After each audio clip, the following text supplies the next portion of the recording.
Terran-1 rocket from the company Relativity Space. It's their second attempt at launching this rocket this week. The first one failed because of fuel temperature problems in the upper stage, and we hope they're going to get it off the ground today. It is an experimental mission.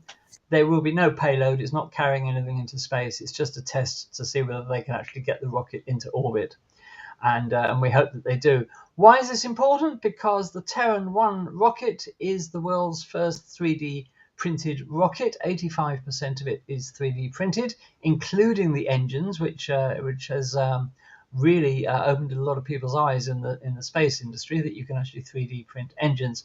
So this is why we're covering it today, because it could turn out to be an historic launch and set the path for many to follow in terms of 3D printing.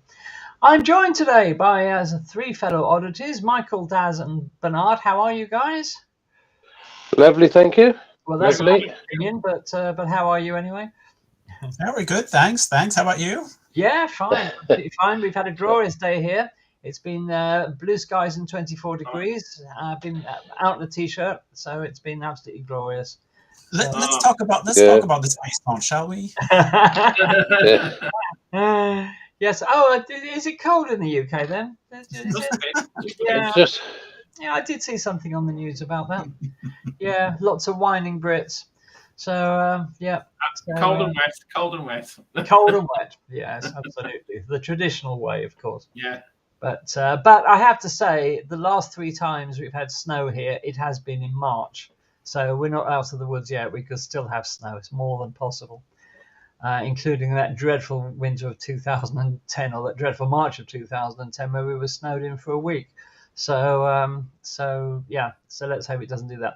Anyway, thank you all out there on YouTube and on Facebook and wherever you're watching from for joining us.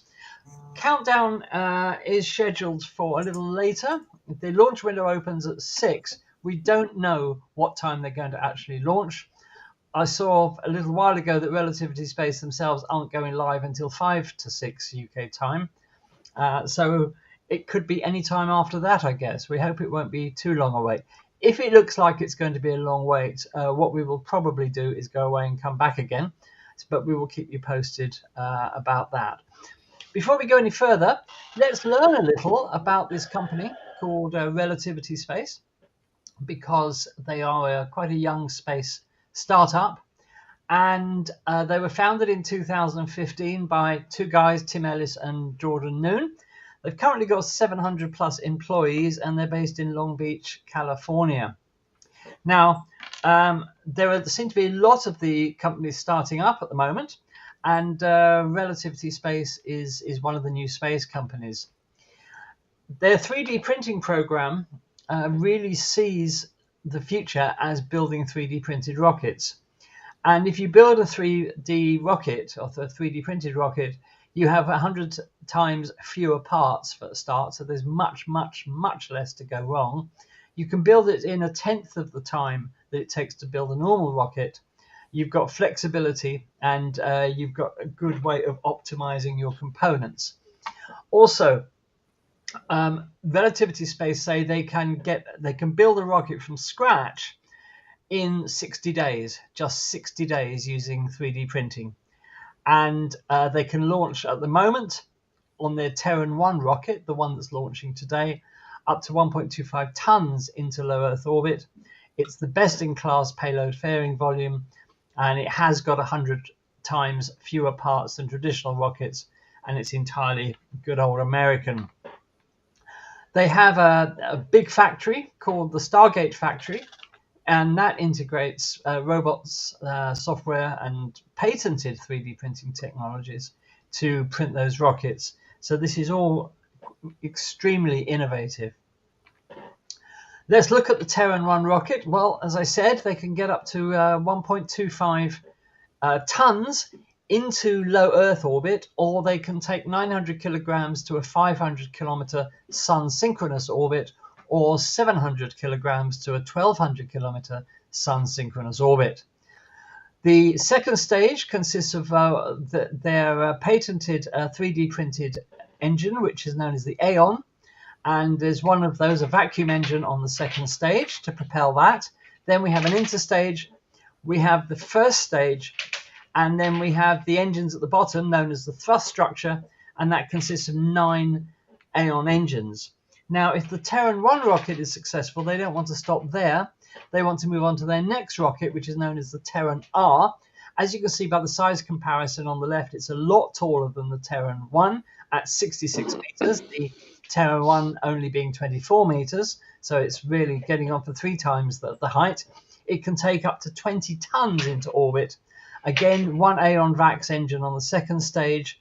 Then we have the grid fins, the first stage, and 7 Aeon engines at the bottom in the so-called thrust structure. So that's what their next project is. They have said that if the Terran-1 fails today, for whatever reason, they will drop the idea of building the Terran-1 and go straight to this huge Terran-R sort of mid-class lifting rocket. So we'll see what happens today. And just in case, yes. Can you go back to the Terran-R? Yes. Yeah, I don't know about you guys, but this seems to me to look suspiciously again like one of those 1950s or 60s rockets. Futurism that it does. Yeah. Yeah. And I think it's interesting. It looks cool and slick, but there's this sort of where everyone's doing the same thing, right? And I think it looks a bit like the new Glenn from Blue Origin as well. How can you tell there isn't a new Glenn? Yeah, exactly. Do you mean the drawings of it, Michael? The drawings of it. Yeah. I think batching Blue Origin is one of our favorite hobbies here on Space Oddities. Right? Yeah, we'll probably have to do it. It's the law. It's the law. It's the law. Absolutely. Yes, we are contractually obliged to knock Blue Origin at every opportunity. So so there we are. Yes, it does look like a 1950s sci-fi rocket, all gleaming in silver and you know, missing the big fins, of course. But you know, there is let's be honest, there's a limited number of ways you can build a rocket. You know, sure. You're not going to shape it like a Coca-Cola can or something, or an elephant, or you know, whatever.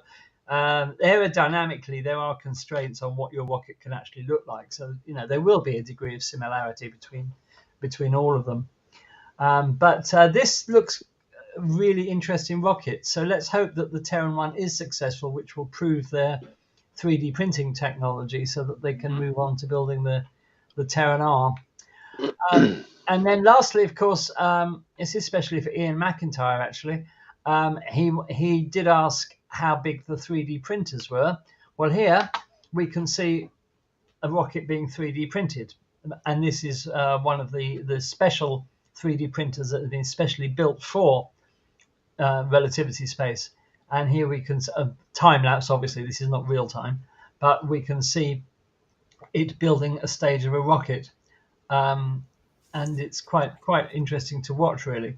So don't forget, this is 3D printing metal, which is quite a thing if you think about it. And there we are. So there you are, Ian. That's how big the printer is, and that's how it goes about building a rocket stage out of metal, which is, you know, just a few years ago that would have been considered, you know, really unlikely, or if not impossible. Science fiction. Science fiction, indeed. So it does look like watching the future in front of our eyes unfold. Yeah, definitely. And Yeah. if the idea works, and if we know the 3D printing has worked because they are launching a rocket. The question is, will it fly, and how reliable will it be? So that is going to be the big question. One point I wanted to... But also another first... Oh, sorry. Oh, go ahead. You carry on, Bernard. No, I was just going to say another first for the Terran-1 would be the first methane fueled rocket to go into space. That's right. They're in competition with I've lost it now, with a Chinese rocket company, a privately developed Chinese rocket company, and they could landscapes ZQ2, but they're launching hopefully in the next couple of months. So Yes, there's a couple of firsts here, as you say. There's the 3D printed. 85% of this rocket is 3D printed. Yeah.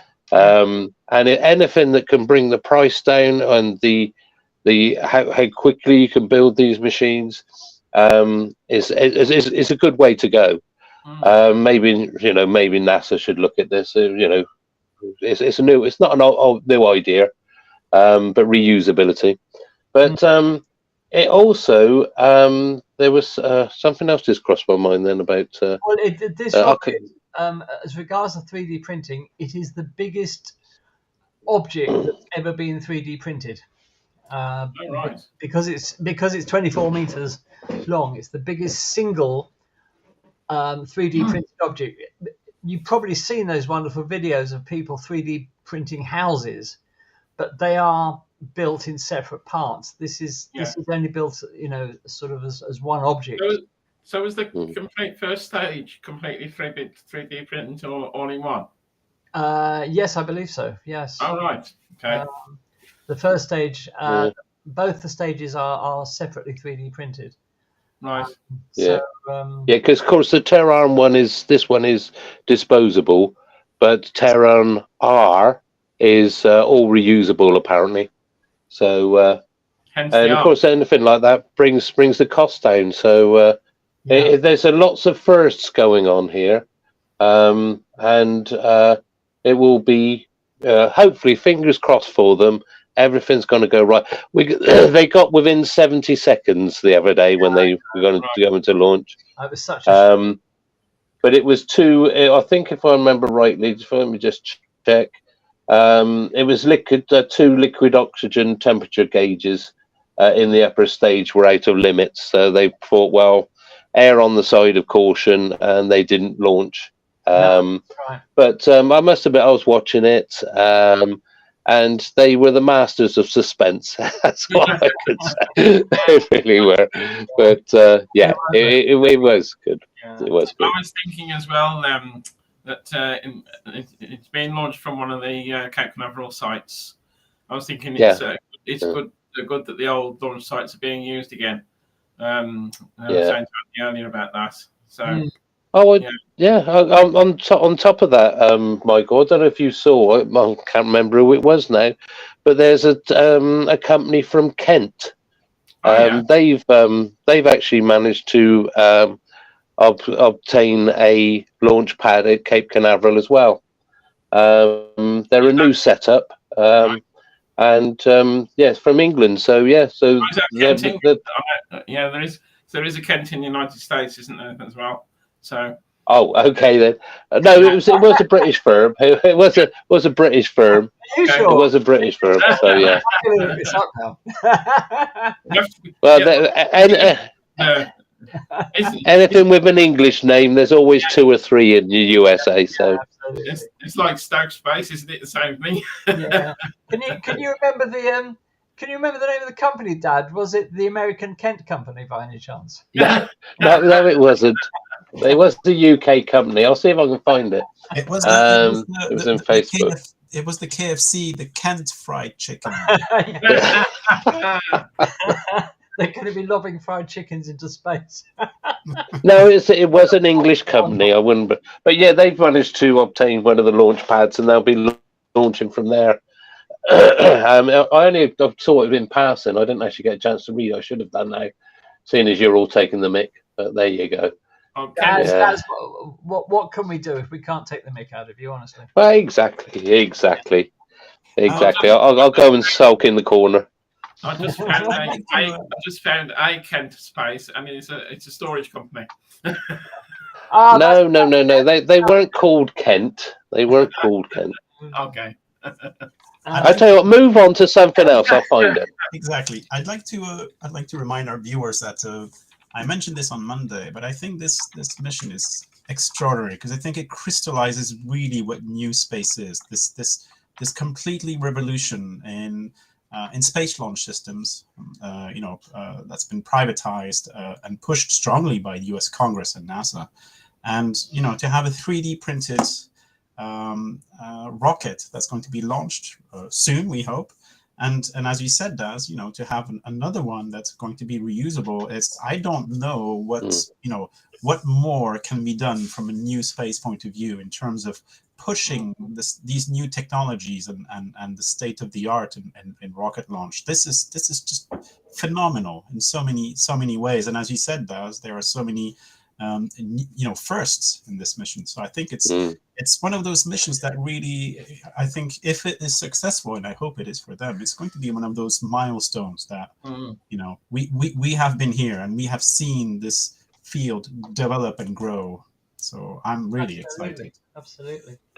Another thing I wanted to comment was in relation to, in your slide, Andy, I didn't realize, but you mentioned that everything is 100% American. And unfortunately, in light of the geopolitics, that's going to be pushed further and further in the American space industry, because I don't know if you remember, but some of the ULA rockets, they have Russian components on them, and it was a big problem in relation to the sanctions they had. And so it's very important for the American Space Agency or the space industry, to just regroup their assets and make sure that they're not going to be penalized anymore in relation to geopolitics. So I think that's a great that's a great sales pitch for the space company as well. Yeah, it is, if it works. If it doesn't work, it won't be such a great effort. Of course. But yes, you're absolutely right. The NASA were mandated to stop using Russian engines, and the engines weren't really the problem. It was the technicians to support the engines that were the problem, because NASA still had quite a few engines, Russian engines left that they were flying on the Atlas and other rockets, but they were forbidden to use the technicians anymore. So that was the same problem in Korea, wasn't it? And all the technicians were sent home. That's right. The Russian technicians for the Soyuz launches there. Yeah. Were all sent back. Yeah.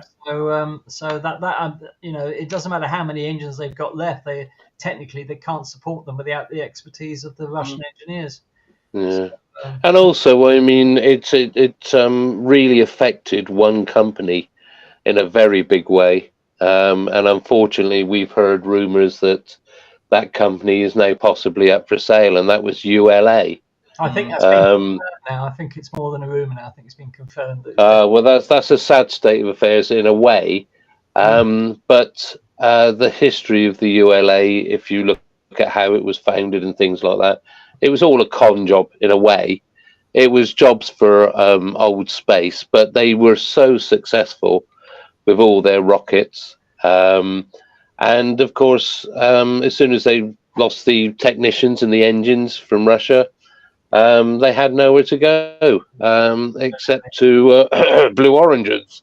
And of course, this is why we haven't had a flight of the Vulcan Centaur, which was supposed to, I think the first launch was supposed to be 2019. Yeah. But they're sourcing their BE-14, is it 14 engines or BE-4's engines from Blue Origins, and of course the delays have been years in the making, and unfortunately now we've got the situation where ULA are up for sale, but of course they were formed from two already well established rocket makers, and that was Boeing and Lockheed Martin. And they could be, one of those could be the actual eventual purchasers. Although, again, I've got to mention the name again. Blue Origins is up possibly in the bidding. Or Blue Origins, as Donald Trump would say. It's one of those things. It's probably the one way they can only get a rocket that actually exists to put into orbit. So it's the only way they could probably go, because they can't seem to make one. And that's so. Anyway, less of that. But yeah, it's a shame that what's happening in the US. Yeah, I mean, I was reading that the American government would be unlikely to let Boeing buy ULA or Lockheed Martin, for that matter, because they would consider it too much of a monopoly. But it's not already. No, more of a monopoly then. But they on the other hand, historically, they've never really put many objections in the way of one American company acquiring another one, no matter how big they are. So, well, they might get a few tuts, and we're not sure what happens, but it might go through. As for Blue Origin buying ULA, well, as you said, that will finally get the rocket that actually A, does fly into space, and B, doesn't resemble a flying penis. So that's got to be a plus in some ways. But I still think they'd mess it up even if they bought ULA, because I don't think that Blue Origin is an efficient organization, and they don't really seem to know what they're doing. So I mean, let's face it. Let's say it again. Blue Origin have been going for 22 years. That's 2 years longer than SpaceX, and they've yet to get one single thing into orbit. So that's how effective they are. But then again, going back to why we were actually here, I mean, this company's only been around, was it 8 years? Yes, that's right. And they're at they're at this stage, so it proves that a bit of dedication and all that, and you can be up and running. I mean, it didn't really, in a theory, it didn't really take that SpaceX that long to start launching things, and I think you saying about things that fly, you can't make them the shape of a Coke can. I think the hopper, the SpaceX hopper, would disagree with that. Their test bed. That wasn't an orbital rocket. I know. I didn't say orbital, Robin, but like I say, it would take grievance in what you said. That wasn't a grain silo. So. Yeah, that's right. Yeah. I've just looked, and it looks like the Relativity Space live feed is on. Okay. Well, I'm keeping an eye on the NASA spaceflight live feed, and they haven't started yet. They're due to start in 2 minutes. But shall we go with the Relativity Space? Yeah. Let's go with Relativity. Okay, give me 1 second. Just talk amongst yourselves for a second. Yeah. Do say nice things to each other as well this time. As always. Daz, I liked what Daydream Astro has mentioned in the comments in relation to your cleaning abilities. Oh, okay. It goes to something when Rachel starts having a pop at you, isn't it? Oh well, never mind. Usually she kicks you out of the session. So. Well, actually, Rachel's at. This is why we're a bit short on the ground. Is it the Practical Astronomy show today? So it's quite a few. Sorry, Michael. Quite a few odysseys are there, apparently, aren't they? Yeah, it is. So they're all busy up there doing their thing for astronomy, and but yeah, it's I'm glad that Rachel's found time just to have a pop at me. But there you go. I mean, it's usually Rachel who kicks me off. Yeah. So. It's good that you're here, Daz. Yeah. Roger's probably spending money there. Yeah, true. Okay, well, apparently, guys, the countdown is now at 50 minutes. I did wonder that. So that would put countdown at just about 6:45. It's 6:45 your time. Yes. Yeah. 7:45. Okay. So what say we come back a bit later then? Yeah. Yeah, because I have to have family duty, so I'm going to go and deal with stuff. And what time should we come back then? In about should we say 40 minutes your time, which would be about 6:30 or 6 or 20 to 7 UK time. 20 to 7 UK time. Does that sound good? Yeah. Let's try that. Yep. Okay. Right, well, we will be back in about 45 minutes. Don't go away. Do come back and join us. There doesn't seem much point in hanging around for the next 45 minutes. So we will be back in 45 minutes here on Space Oddities for the fingers crossed launch of the Terran-1 rocket from Relativity Space. Thank you for watching so far. I hope you can join us again in about 45 minutes. Okay. See you soon. See you later. Bye. See you later. Bye.